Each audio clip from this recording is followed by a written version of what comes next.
got so much motherfucking design on right now. Break it down, bring it back, make it clap. I got 3 old thoughts, new guap, wear that damn. Bitches on my line, and you know they come strapped.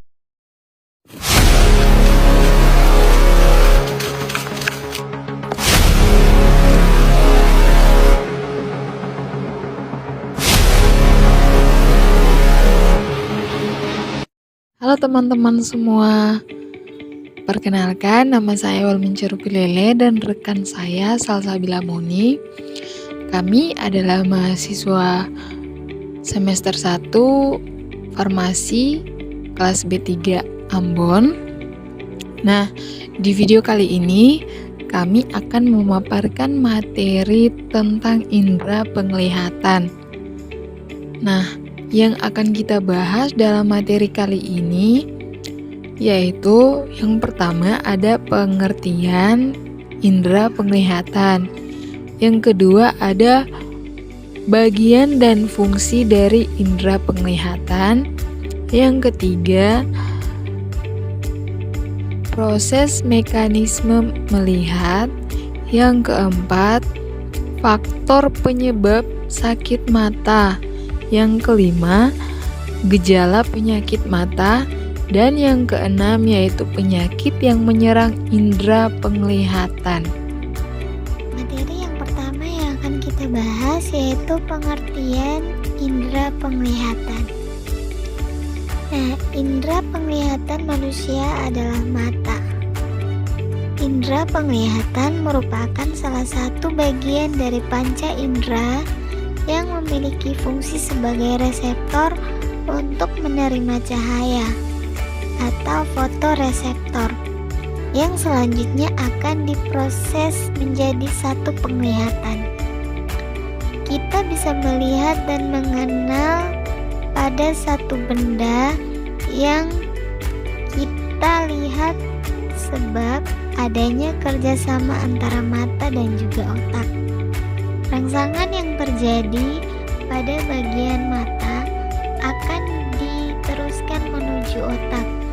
Di sini, otak akan mengelola dan menerjemahkan informasi yang telah diterima sehingga akan dihasilkan suatu perwujudan indera penglihatan.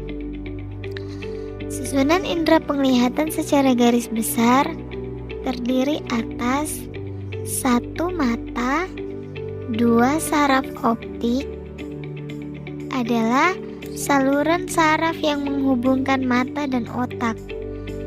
3 pusat penglihatan di dalam otak atau visual cortex. Nah, yang akan kita bahas kali ini adalah mata. Mata adalah salah satu alat indera manusia yang berfungsi sebagai indera penglihat. Mata merupakan salah satu indera yang kompleks. Apabila kita menyebutkan mata, maka dalam pikiran kita yang akan muncul adalah bola mata. Namun sebenarnya tidak hanya bola mata yang berperan agar dapat melihat. Bulu mata, alis mata, dan kelopak mata juga berperan penting dalam mendukung penglihatan. Mata adalah organ yang kerjanya terkait dengan cahaya atau terang gelap, warna, dan benda yang dilihat. Materi yang berikut yaitu bagian-bagian mata. Teman-teman perhatikan gambar di bawah ini. Dari bagian-bagian mata di atas, secara garis besar dibagi menjadi 2, yaitu yang pertama mata bagian luar. Terdapat 4 bagian luar mata yang bisa diamati dari luar, yaitu kelopak mata. Kelopak mata berfungsi untuk melindungi dan menutup mata. Fungsi kelopak mata menjaga dari masuknya benda asing dari luar mata, misalnya seperti debu, pasir, asap, atau serpihan lainnya. Kelopak mata juga penting untuk menyapu bola mata dengan cairan dan mengatur jumlah cahaya yang masuk menuju mata. Bagian yang kedua yaitu bulu mata. Bulu mata menjadi salah satu bagian luar mata yang gampang diidentifikasi. Fungsi bulu mata antara lain adalah untuk mengurangi cahaya yang masuk ke dalam mata dan juga mencegah masuknya objek kecil ke dalam mata. Sebut saja seperti debu, pasir, atau kotoran. Bagian luar selanjutnya yaitu alis mata. Alis mata menjadi salah satu bagian luar mata yang cukup menonjol. Fungsi alis mata adalah berfungsi untuk menahan keringat dari atas dahi agar tidak masuk ke dalam bagian dalam mata. Bagian yang berikutnya yaitu kelenjar air mata. Fungsi kelenjar air mata adalah untuk menghasilkan air mata. Hal ini penting untuk membasahi mata dan menjaga mata tetap lembab. Selain itu, kelenjar air mata juga berguna untuk membersihkan debu dan membunuh berbagai bibit penyakit di dalam mata. Bagian mata yang berikutnya yaitu bagian dalam mata. Terdapat beberapa bagian dalam mata, di antaranya yaitu yang pertama, kornea. Kornea adalah bagian mata yang terletak di lapisan paling luar. Bagian kornea berupa selaput bening yang bersifat transparan, sehingga memungkinkan cahaya dapat masuk dalam sel-sel penerima cahaya di dalam bola mata. Fungsi kornea adalah untuk melindungi mata dari benda-benda asing dan melakukan refraksi di lensa mata. Yang kedua, iris. Iris merupakan bagian mata yang berfungsi untuk mengatur besar kecilnya pupil. Iris juga berfungsi memberi warna pada mata. Ada banyak ras dengan warna mata berbeda, seperti mata yang berwarna biru, hijau, atau coklat. Semuanya bisa terjadi karena fungsi iris. Hal ini membuat iris dikenal sebagai selaput pelangi. Nah, yang ketiga ada pupil. Pupil merupakan bagian mata berupa lubang kecil. Fungsi pupil adalah mengatur jumlah cahaya yang masuk ke bola mata. Besar kecilnya pupil diatur oleh iris. Pupil akan mengecil jika cahaya yang masuk terlalu terang, sementara pupil akan membesar jika cahaya yang datang terlalu redup. Yang keempat ada retina. Retina atau selaput jala merupakan bagian mata berupa lapisan tipis sel yang ada di bagian belakang bola mata. Fungsi retina adalah untuk menangkap bayangan yang dibentuk lensa mata untuk kemudian diubah menjadi sinyal saraf. Retina memiliki dua sel fotoreseptor, yaitu rods dan cones, sehingga termasuk sebagai bagian mata yang sangat sensitif terhadap cahaya. Bagian yang kelima yaitu lensa. Fungsi lensa mata untuk membentuk sebuah gambar. Gambar yang dibentuk lensa mata kemudian diteruskan dan diterima retina. Lensa dapat menipis atau menebal sesuai dengan jarak mata dengan benda yang dilihatnya. Jika jarak benda terlalu dekat, maka lensa akan menipis. Sementara jika benda terlalu jauh, maka lensa akan menebal. Bagian yang keenam yaitu koroid. Koroid adalah bagian mata berupa dinding mata. Fungsi koroid adalah untuk menyuplai oksigen dan menutrisi untuk bagian-bagian mata yang lain, khususnya retina. Biasanya koroid memiliki warna coklat kehitaman atau hitam, tujuannya agar cahaya tidak dipantulkan kembali. Bagian yang ketujuh yaitu aqueous humor. Bagian mata aqueous humor merupakan cairan yang menyerupai plasma berlendir transparan yang memiliki konsentrasi protein yang rendah. Aqueous humor diproduksi oleh silia tubuh. Fungsi aqueous humor adalah sebagai struktur pendukung lensa. Bagian yang ke-8 yaitu vitreous humor. Berikutnya adalah bagian vitreous humor. Bagian mata ini juga dikenal sebagai badan vitreous. Bentuk vitreous humor adalah berupa semacam gel. Fungsi vitreous humor adalah berfungsi untuk mengisi ruang antar retina dan lensa. Bagian yang ke-9 adalah saraf optik. Saraf optik atau saraf mata menjadi bagian mata yang cukup penting. Fungsi saraf optik adalah untuk meneruskan informasi bayangan benda yang diterima retina menuju ke otak. Saraf ini penting agar kita dapat menentukan bagaimana bentuk suatu benda yang kita lihat. Jika saraf optik ini rusak, dapat mengakibatkan kebutaan pada mata. Bagian yang ke-10 yaitu bintik kuning. Salah satu bagian mata yang paling sensitif terhadap cahaya adalah bintik kuning ini. Jika bayangan benda jatuh pada bintik kuning, maka benda akan terlihat jelas. Sebaliknya, jika bayangan benda jatuh sebelum atau sesudah bagian ini, maka benda tersebut akan terlihat kabur atau terlihat tidak begitu jelas. Nah, bagian dalam yang berikutnya adalah bintik buta.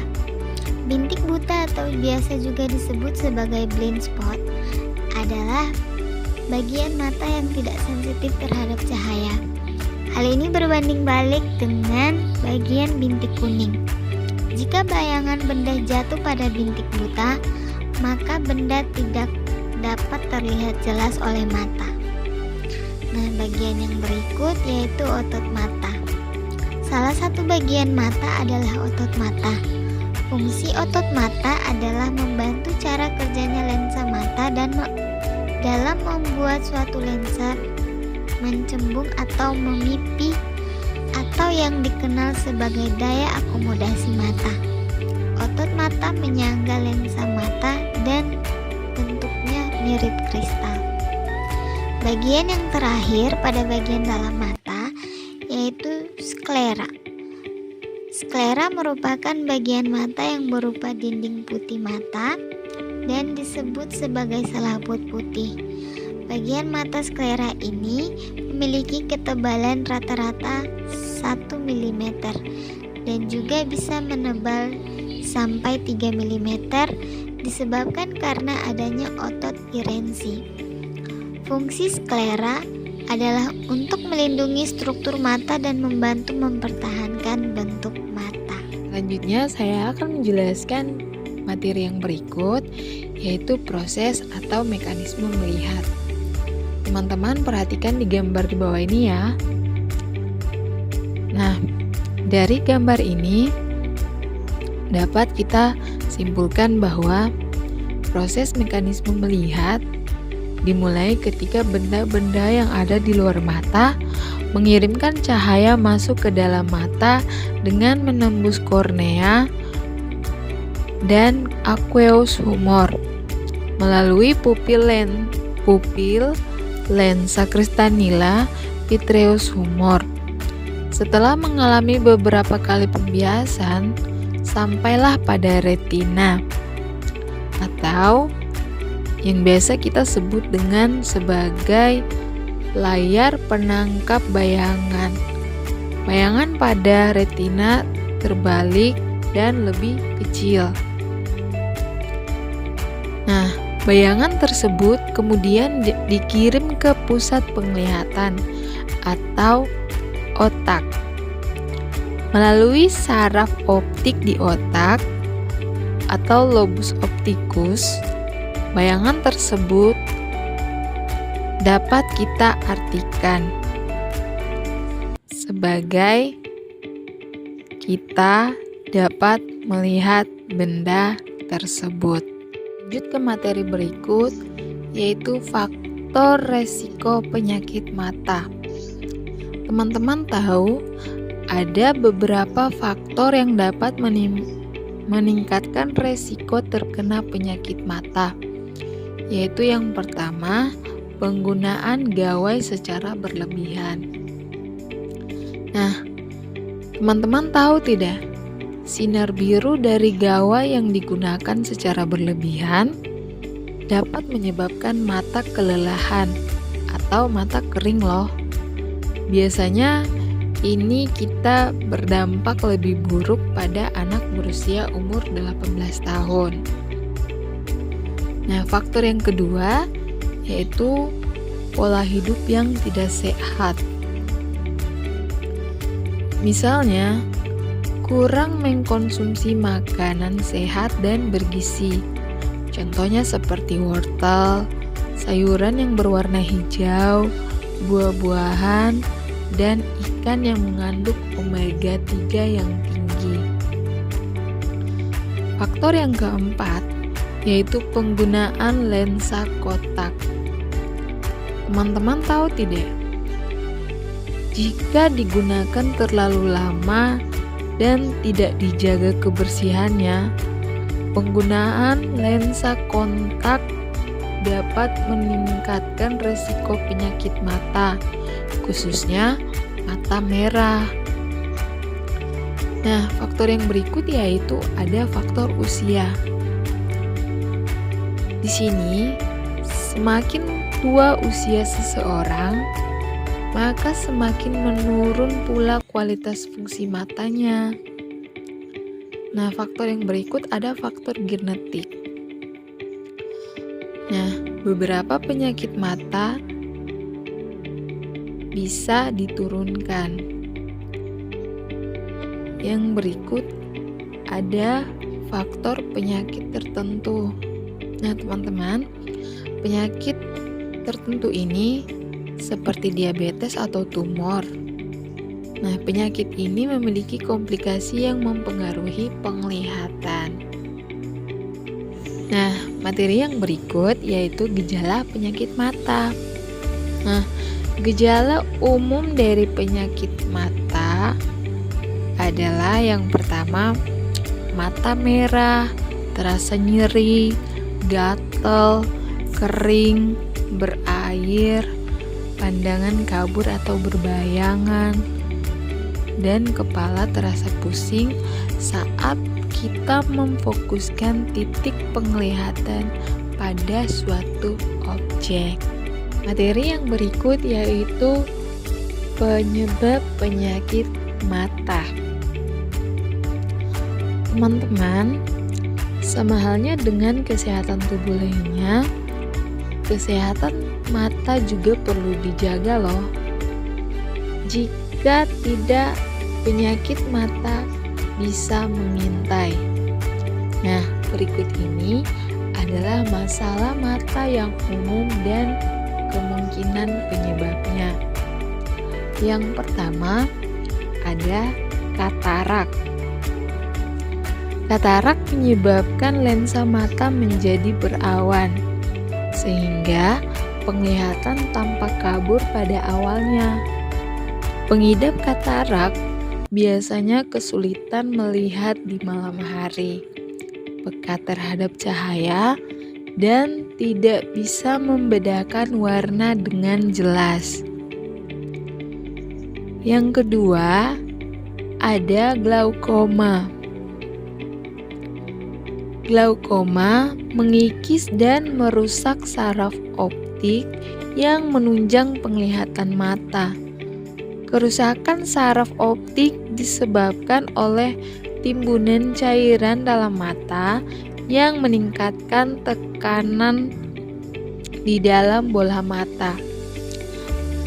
Teman-teman, ada dua jenis glaukoma, yaitu yang pertama ada glaukoma terbuka primar, dan yang kedua yaitu ada glaukoma sudut tertutup. Nah, keduanya biasa disebabkan oleh faktor usia, keturunan, komplikasi hipertensi pada mata, komplikasi diabetes, hingga penyakit mata tertentu seperti ablasi, retina, dan retinitis atau infeksi peradangan retina. Nah, yang ketiga yaitu masalah refraksi mata. Teman-teman tahu tidak, masalah refraksi mata adalah gangguan penglihatan yang menyebabkan cahaya masuk tidak berpusat langsung ke retina. Kelainan refraksi mata menyebabkan kebutaan sebesar 9,5% yang ada di Indonesia. Nah, beberapa kelainan refraksi pada mata yaitu rabun dekat, rabun jauh, astigmatisme, dan presbiopi. Nah, yang berikut ada konjungtivitis atau mata merah. Nah, penyakit mata merah adalah peradangan atau infeksi pada selaput transparan atau konjungtiva yang melapisi kelopak mata dan menutupi bagian pupil bola mata. Ketika pembuluh darah kecil di bagian konjungtiva mengalami peradangan, maka warna merah lebih terlihat dan menutupi bagian putih dari bola mata. Nah, penyakit yang berikut yaitu pterygium. Teman-teman, pterygium adalah gangguan mata akibat adanya selaput lendir yang menutupi bagian putih mata. Penyakit ini sering terjadi akibat sering terpapar radiasi matahari.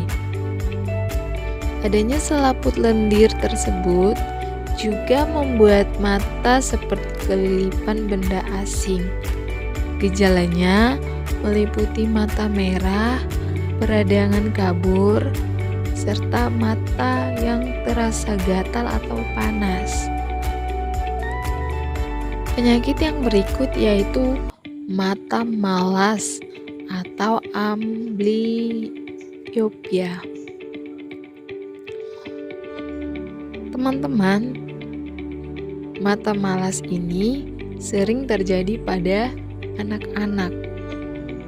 Penyakit mata ini sering terjadi ketika penglihatan di salah satu mata berkurang karena mata dan otak tidak dapat bekerja sama dengan baik. Ada banyak hal yang bisa menyebabkan mata malas, ya, seperti strabismus, ketidakseimbangan posisi kedua mata, rabun jauh, rabun dekat, atau astigmatisme di satu mata dibandingkan dengan mata lainnya. Nah, penyakit yang berikutnya yaitu strabismus. Teman-teman, strabismus adalah istilah untuk menggambarkan ketidakseimbangan posisi kedua mata, sehingga mata bisa terlihat juling. Nah, penyakit mata ini terjadi akibat kurangnya koordinasi antara mata, sehingga mata melihat ke arah yang berbeda dan tidak fokus secara bersamaan pada satu titik. Penyakit selanjutnya yaitu penyakit buta warna. Teman-teman, ketika seorang tidak dapat melihat warna tertentu atau tidak dapat membedakan beberapa warna, kemungkinan ia mengalami buta warna. Nah, penyakit ini terjadi ketika sel-sel warna di mata atau sel kerucut tidak ada atau tidak berfungsi. Nah, Saat yang paling parah, seorang hanya bisa melihat dalam bayangan abu-abu. Tapi kondisi ini jarang terjadi. Kebanyakan orang yang memiliki kondisi ini mendapatkannya sejak lahir. Namun, bisa juga tidak terjadi akibat konsumsi obat-obatan atau penyakit tertentu. Nah, penyakit yang berikut yaitu presbiopia. Teman-teman, penyakit mata ini sering terjadi ketika seseorang kehilangan kemampuan melihat objek dekat atau tulisan yang kecil. Setelah berusia 40 tahun atau lebih, biasanya perlu melihat bahan bacaan lebih jauh dari mata agar mudah dibaca. Oke, penyakit yang berikut yaitu penyakit mata kering. Teman-teman, mata kering terjadi ketika mata tidak mampu menghasilkan air mata dalam jumlah cukup atau berkualitas. Nah, seseorang mungkin merasa lebih seperti ada sesuatu di dalam mata atau mengalami sensasi terbakar. Dalam kasus yang parah, kekeringan ekstrem dapat menyebabkan kehilangannya penglihatan, namun hal tersebut jarang terjadi. Nah, itu teman-teman, penyakit-penyakit yang biasanya terjadi pada mata kita. Nah, itu dia teman-teman, video pembelajaran yang kita paparkan hari ini. Nah, terima kasih buat teman-teman yang telah menonton video ini, dan tunggu video saya selanjutnya teman-teman. Sebelum teman-teman menutup, jangan lupa tinggalkan komentarnya ya, dan jangan lupa like, share, dan subscribe ya teman-teman. Bye bye.